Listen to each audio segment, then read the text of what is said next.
Hey everybody, this is Amanda. I'm going to review the book, The Life She Was Given by Ellen Marie Wiseman today. I've done a book review on my blog about this book, and that blog address is thenightowlbookworm.wordpress.com. So if you want to read it, you can do that. Here's the cover of the book. I think it's a really lovely cover. That's originally what drew me to the book, plus I had heard about it on Facebook and some book groups I'm in. So basically the book involves two different characters, and it's set in two different times, a couple decades apart.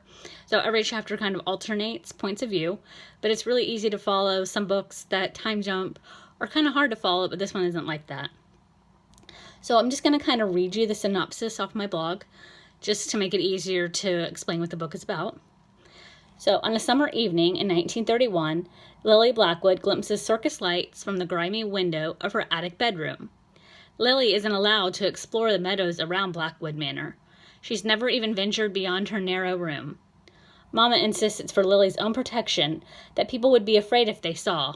But on this unforgettable night, Lily is taken outside for the first time and sold to the circus sideshow. Then two decades later, 19-year-old Julia Blackwood has inherited her parents' estate and horse farm. For Julia, home was an unhappy place full of strict rules and forbidden rooms, and she hopes that returning might ease those painful memories. Instead, she becomes immersed in a mystery involving a hidden attic room and photos of circus scenes featuring a striking young girl. I'm going to go ahead and stop there. There's more to the synopsis, but I don't want to give too much away just yet, so... Anyway, I found the book to be really intriguing. I was really immersed with the whole two worlds. It was really following as Lily went to the circus and traveled the circus and hearing the stories about her circus life. I just found that really intriguing and interesting. And then the way the stories cross is really, it's interesting to follow. It's interesting to watch as Julia uncovers the mystery of who Lily is and finds out the truth about her childhood and about the home she grew up in. You know, she never really grew up in a loving home, and she moves back to Blackwood Manor.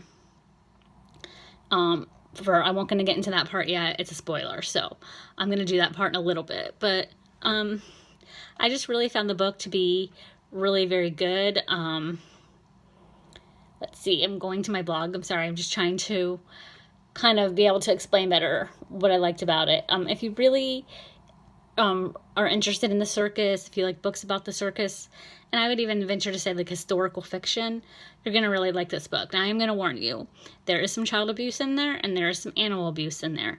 So if you are sensitive to those things, proceed with caution. I wouldn't necessarily say don't read the book, but I would just say you might need to skip a few parts.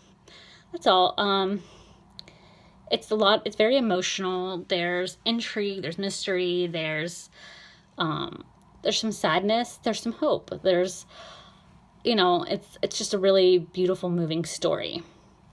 So, I would definitely recommend you pick it up, especially, like I said, if you like circus books or historical fiction. If, hearing about the circus fascinates you, then you're definitely going to want to pick up this book. I've never read Water for Elephants. I have seen the movie. I have read The Night Circus. Wasn't a big fan of that one, but if you're a fan of either Water for Elephants or The Night Circus, then this probably will be up your alley. So anyway, okay, now I'm going to get into spoilers. So if you do not want to hear some of the details about the book, if you don't want it to be spoiled for you, stop the video here, and thank you for listening, and go read the book. Okay, for those of you who are sticking with me, this does contain spoilers, so here's your last chance. Stop the video now if you don't want to be spoiled. Okay. So throughout most of the video, I thought that Lily and Julia were sisters. I thought that after Lily was sold to the circus, that Julia was probably born and they started a new life with the kid they always wanted, but that's not true.